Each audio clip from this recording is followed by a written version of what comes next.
Say, kids, what time is it? It's kind of like watching TV, but, in your car. 104.7 Cave, Mike the Intern, Jay Stevens, Dark Side of the Stream, episode 134. This week was Jay's pick. It was a documentary you can find on Netflix, Volcano, Rescue from Whakaari. Whoa. Yeah.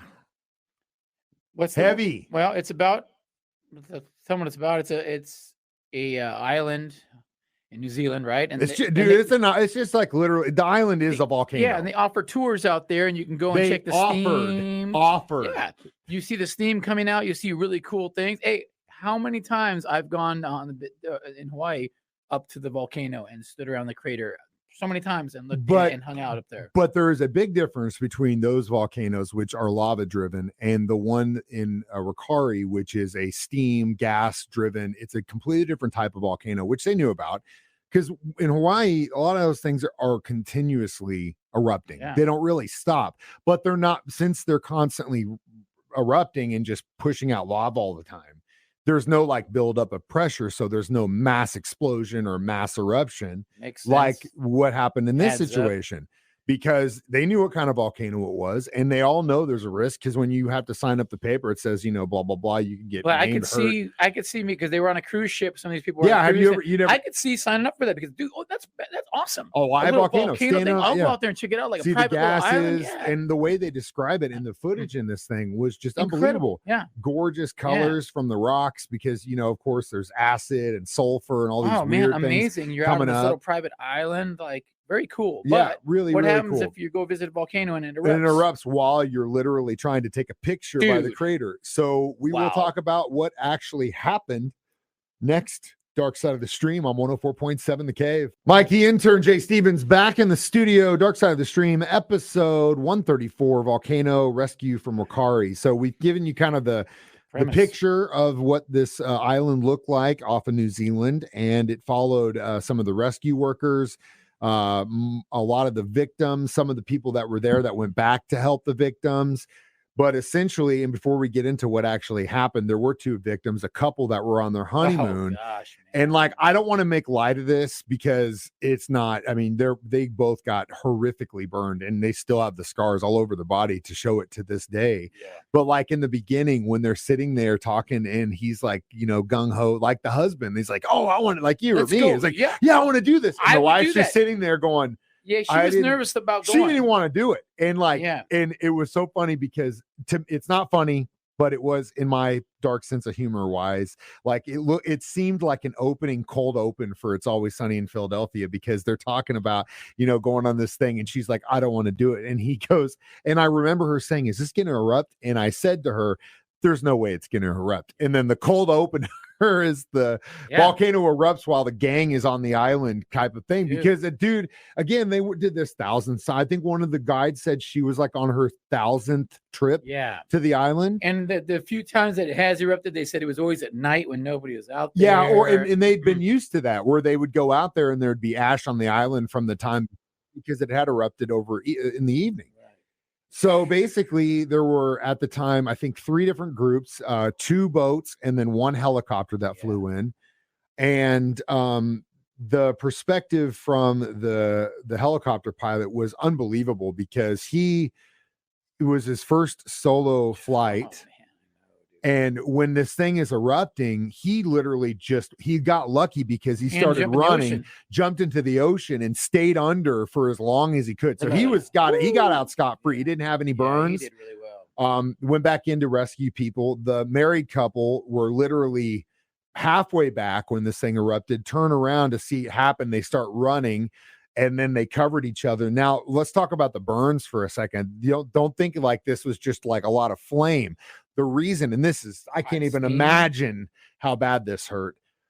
Hot steam gave these people like burns to the point where a lot of them died, cooking you to death because of steam. Cool.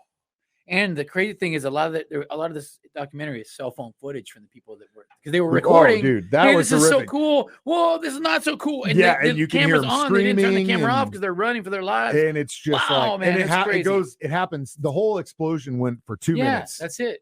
And what it did in 2 minutes is just unbelievable. they talk about that those steam burns, and it's like the only other thing that I can equate that to is when I was in Japan. I went to Hiroshima. There's a museum there. I couldn't make it all the way through. It was just it was awful. But one of the stories that I heard when I was in there was that when the atom bomb went off, because no one had ever experienced anything like that, a lot of people that were by water would jump in. The only problem with that is atom bombs heat everything around them hot. So they were just joining in boiling water. Because you had no other, what else do you would think that would, so when that kid was talking about jumping in there, I was like, oh no, but it's not the same thing. And he made it out. And what the rescue workers did, we will get into next. Dark Side of the Stream on 104.7 The Cave. 104.7 The Cave. Mike the Intern, Jay Stevens. This week's Jay's pick, it was Volcano Rescue at Whakaari. It's an incredible story. I implore you to watch, just from the perspective of a human. When you feel down on your fellow man, there are some guys that stepped up big time in this. So basically the eruption happens. At this point, one of the boats has already left, so they're starting to walk. They're starting to get out. The island when it happened. The other group is on their way back, and some were still taking pictures at the crater, and then the helicopter group. So there's craziness going on the island. The people on the boat see what happened. The tour guides decide at that moment to turn around and go back to rescue as many people as they can. On the island, people are like, oh crap, they're looking at the explosion, and then there's these commercial helicopter pilots that know that there's somebody out there. Two guys jump in their helicopters and fly in. A guy in a plane, they get a guy, because there's no cell phone service, so they get a flat top plane to fly over to kind of help them be able to communicate to each other. While they're on their way out there, they're told by the authorities, we're not sending anyone, so you're on your own. They couldn't stop them because they were already on their way out there. I mean, I'm sure they were like, don't go. And they were like, screw you. We're on our own. We're already out here. What are you going to do about it? But you feel, because when they showed press conferences with the Prime Minister of New Zealand talking about this, the guy who made that call was sitting next to her, and you could see the look in his eyes, because it's like, you're damned if you do, damned if you don't. You don't want to send any new people in there that could be, breathing in dangerous gases, another eruption, because they thought that maybe another eruption could have happened. Yeah. And then your loss of life is even more. Because but at the same time, you want to get these people out as quickly as you can, because they say, especially with burns, like the first hour of getting them is critical. Because your whole body's exposed. You know what I mean? Brutal burns. And they said when they came in, like they were running around with saran wrapping these people because like their skin was falling off. It was horrific. I mean, you know how bad just a little teeny burn hurts. Dude. Right? I mean, what's the worst? Yeah, what's the worst burn you've ever had? It's small. Just the other day, I was emptying a pan of bacon grease and it touched my abs.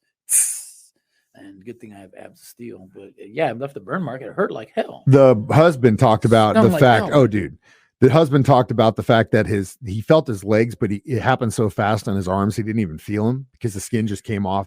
And I know what that is. I don't know if I still have the scar, but I actually had that happen on my forearm where I actually touched an engine, not on purpose, that was insanely hot, and it slid off my arm.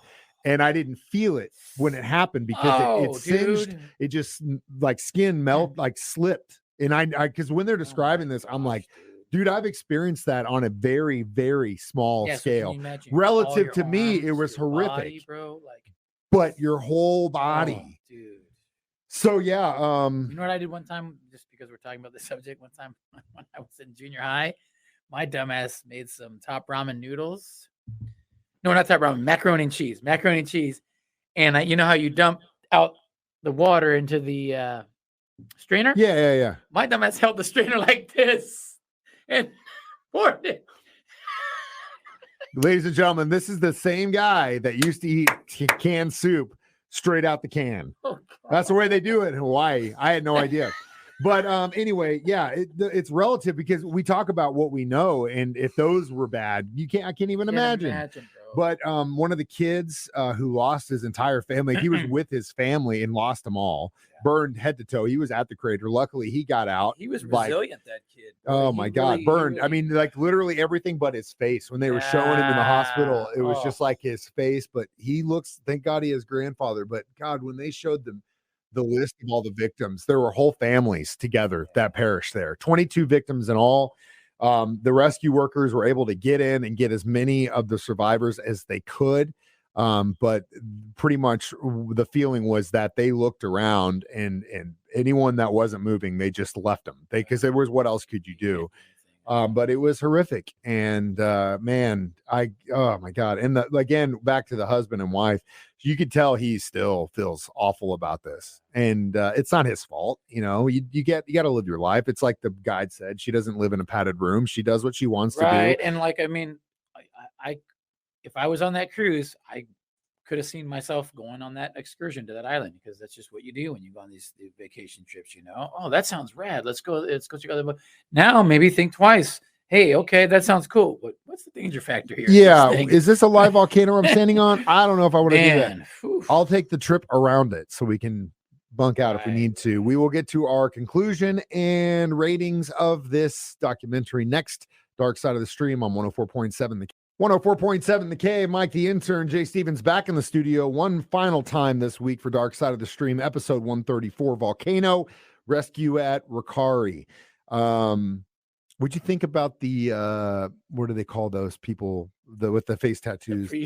God, he was badass, man. Oh my God. He had some wicked, he had this all over his face. Yeah. It's like unbelievable. All in. That's all in for sure. So at the end of the day, horrific loss of life, 22 total victims in all. Some really cool footage if you want to see some crazy stuff. If you want to hear a first-hand account of probably one of the craziest tour excursions these people have ever taken, it was worth. I definitely give it a 4 active volcano rating. Easy. Next time you go out on a cruise or an all-inclusive vacation somewhere out of the country, think about the danger and they've got those excursions, you need to consider what could actually happen while you're out there doing it. And maybe just sitting on the beach another day, getting drunk and eating food isn't such a bad idea. Stay at the buffet. Stay at the buffet. Make friends with your bartenders and tip them well. They will take care of you. So next week, we're going to do a documentary that just premiered on HBO Max this following week. It's called Moon Age Daydream. It is the documentary about David Bowie that was released in theaters over the summer. Nice. My eldest and I went and saw it at the Moxie. But it is an incredible documentary, and it's not a documentary in the sense of this was David Bowie, this is how he was, this is who he was, this is where he was born. It's essentially told as if it was almost it's hard to describe. You just need to watch it because it's not like you think. It's not like this guy was born here and this is where he went to school. It's just like it's essentially a montage of his life, all edited together with his different periods and music. It's so well done. Very cool. You should watch it on HBO Max. In the meantime, we'll talk about it next week, 9 a.m., 6 p.m. on my show and Jay's show. Stream it online, 1047thecave.com, on our 104.7 The Cave app, or live on Facebook every Thursday at 9 a.m. I'm Mike the Intern. This is Jay Stevens reminding you, we watch movies so you don't have to. It's Dark Side of the Stream on 104.7.